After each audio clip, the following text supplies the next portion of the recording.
Praise lord. ప్రభు అయిన యేసు నామములో అందరికి వందనములు. ఈ దినము దేవుని వాక్యంలో నుంచి రోమీయులకు రాసిన పత్రిక 12వ అధ్యాయము 9-10 వచనాలు. మీ ప్రేమ నిష్కపటమైనదై ఉండవలెను, చెడ్డదాన్ని అసహించుకొని మంచిదాన్ని హత్తుకొని ఉండుడి. సహోదర ప్రేమ విషయంలో ఒకని అందొకడు అనురాగం గలవారై, ఘనత విషయంలో ఒకరినొకడు ఘనముగా గొప్పగా ఎంచుకొనుడి. ప్రభునందు ప్రియమైన వాళ్ళారా, అపొస్తలుడైన పౌలు రోమాకు రాసిన పత్రికలో ఈ మాటను మనం చూడగలుగుతున్నాం. 9వ వచనంలో ఏముంది? మీ ప్రేమ నిష్కపటమైనదై ఉండవలెను, చెడ్డదానిని అసహించుకొని మంచిదానిని హత్తుకొనుడి. ప్రభునందు ప్రియమైన వాళ్ళరా, మీ ప్రేమ నిష్కపటంగా ఉండాలి. అంటే చాలామంది ప్రేమలో కపటం ఉంది.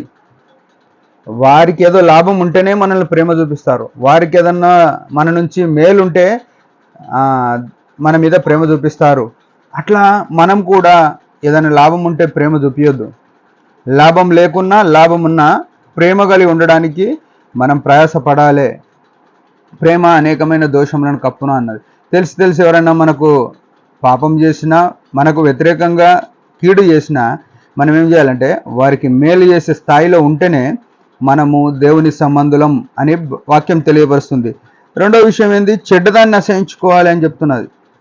చెడ్డదాన్ని అసహించుకున్నప్పుడు మంచిదాన్ని ఆటోమేటిక్గా మనం అత్తుకొని ఉంటాం. ఎవరైనా మనకు తెలిసి మన తోటి సహోదరులే, మన కుటుంబం వాళ్ళే, మన సంఘానికి వచ్చేవాళ్ళే ఏదైనా కీడు గురించి మాట్లాడితే మనం దాన్ని అసహించుకునే వారమై ఉండాలి. దేవుని ఆత్మ సంబంధమైన కార్యముల మీద మనం ఆసక్తి కలిగి ఇది దైవికమైన పద్ధతి కాదు అని ఎంతో సునాయాసంగా, ఎంతో స్మూత్గా మాట్లాడి దాని నుంచి మనము పక్కకు ఉండాలి. దాని చెడ్డదాన్ని మనం ఆశించొద్దు, దాన్ని అనుసరించకుండా ఉండాలని దేవుని యొక్క కోరిక.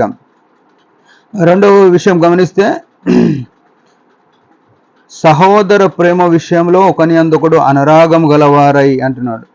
సహోదర ప్రేమ విషయంలో ఒకరి అందొకరు అనురాగం కలిగి ఉండాలి అంటున్నాడు. అంటే మన ఒకరి కష్టం ఉన్నప్పుడు, ఒకరికి బాధ ఉన్నప్పుడు, ఒకరి అక్కర్లో ఉన్నప్పుడు మనము ఒకరికొకరం సాయం చేసుకునే వారమై ఉండాలి.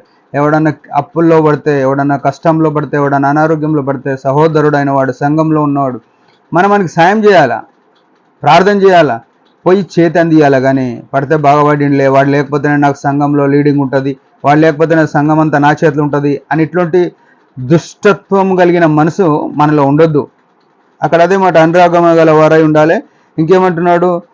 ఘనత విషయంలో ఒకరినొకడు గొప్పగా ఎంచుకొనుడి. ఎవరితోనైనా మనం మాట్లాడవలసిన మాట ఏంటంటే ఘనత విషయంలో, అన్నా నువ్వు నాకన్నా మంచిగా పరిచయం చేస్తావు అని చెప్పేటట్టు ఉండాలి. కానీ నీకంటే నేనే బెస్ట్, వాళ్ళేంది అని మనం ఇతరులకు చెప్పొద్దు. ఇతరుల వలన మనకి ఎవరైనా వచ్చి ఆయన కంటే నువ్వే బాగా చేస్తావు అని చెప్పేటోళ్ళు ఉంటారు, దుర్బోధలు చేసేటోళ్ళు ఉంటారు కొంతమంది. వాళ్ళు ఆయన లేకుంటేనే నువ్వు చాలా మంచిగా చేస్తావు అనేటోళ్ళు ఉంటారు. మనం దాంట్లో హెచ్చిపోవద్దు.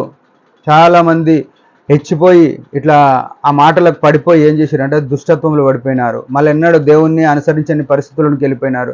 ప్రభునందు ప్రియమైన వాళ్ళారా, మనము మిక్కటమైన ప్రేమ కలిగి ఉండి చెడ్డదాన్ని అసహించుకొని ఒకరికొకరం ఘనముగా, ఒకరి కష్టాల్లో ఒకరు మనం పాలు పంచుకొని, అదేగా క్రైస్తవ జీవితం, అదేగా దేవుడు కోరుకునే జీవితం. సంఘంలో ఉన్న వాళ్ళంతా ఒకరికొకరు సహకారం చేసుకోవాలని ఉంది. ఘనత విషయంలో ఒకరికొకరు గొప్పగా ఎంచుకోవాలని ఉంది. అంటే మనం ఒకరికంటే ఒకరిని తక్కువ చేసి మాట్లాడుతుంటాం. చాలాసార్లు మనకు ఎవరైనా వచ్చి మాట్లాడినప్పుడు వారి గురించి తక్కువగా మాట్లాడతాం. అట్లా కాకుండా వారి గురించి గొప్పగా మాట్లాడితే వారు మన మీద ఉన్న ద్వేషం కూడా బాగా అయిపోతుంది. ఉదయకాలం ప్రభు సెలవిస్తున్న మాట, మనం ప్రేమ కలిగి ఒకరికంటే ఒకరిని ఘనంగా ఎంచుకొని చెడ్డదాన్ని అసహించుకొని కొనసాగితే అప్పుడు దేవుని ఆత్మ మన మధ్యన ఉంటుంది, అనురాగం ఉంటుంది. ఆ దేవుని ఆత్మ చేత నడిపించేవారు అందరూ కుమారులు అవుతారు. కుమారులంతా స్వతంత్రులుగా దేవుని తోటి వారసులుగా అవుతాం. దేవుని యొక్క కోరిక అది. ఉదయకాలం మనం అట్లున్నామా? లేకపోతే ఈ దినము ఆత్మ తెలియజేసే మాటను మనం స్వీకరించి ఆ ప్రకారం నడవాలని దేవుని యొక్క కోరిక. దేవుడి మాట దీవించును గాక. చిన్న ప్రార్థన. పరమ తండ్రి యేసు ప్రభు నామములో వందనాలు. ఉదయకాలం నిజంగా మేము లోటులో ఉన్నాం.